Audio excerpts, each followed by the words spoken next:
സങ്കീർത്തന പുസ്തകത്തിന്റെ 18-ാം അധ്യായത്തിന്റെ 21-ാം തിരുവചനം. കർത്താവിന്റെ മാർഗത്തിൽ ഞാൻ ഉറച്ച് നിന്നു, തിന്മ ചെയ്ത് എന്റെ ദൈവത്തിന്റെ സന്നിധിയിൽ നിന്ന് ഞാൻ അകന്നു പോയില്ല.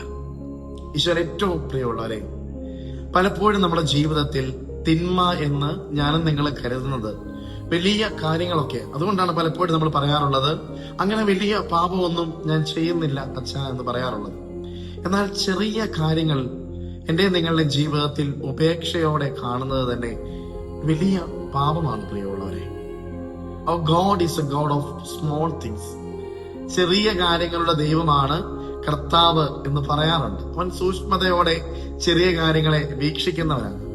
ചെയ്യാൻ കഴിയാവുന്ന നന്മ ചെയ്യാതിരിക്കുന്നത്, പാവപ്പെട്ടവന് ഒരു നേരത്തെ ആഹാരം കൊടുക്കാൻ സാധ്യതയുണ്ടായിരുന്നിട്ട് അത് കൊടുക്കാതിരിക്കുന്നത്, ജീവിത പങ്കാളിയോട് സ്നേഹത്തോടെ പെരുമാറാൻ പറ്റുമായിരുന്നിട്ട് അങ്ങനെ ചെയ്യാതിരിക്കുന്നത്, മക്കളെ സ്നേഹത്തോടെ കരുതാതിരിക്കുന്നത്, ഇതൊക്കെ അനുദിന ജീവിതത്തിൽ വന്നു പോകുന്ന പാപങ്ങളാണ്. ചെറിയ കാര്യങ്ങളിൽ എനിക്കും നിങ്ങൾക്കും ഈ നോമ്പ് കാലത്ത് ഒരു സൂക്ഷ്മത ഉണ്ടാകട്ടെ. തിന്മ ചെയ്യാതെ നന്മയിൽ കർത്താവിൽ അടിയുറച്ചു നിൽക്കാൻ ഈശോ ഇടയാക്കട്ടെ. ഈ ദിവസം അനുഗ്രഹിക്കപ്പെട്ടതാകട്ടെ. ആമേൻ. ഈശോ അനുഗ്രഹിക്കട്ടെ.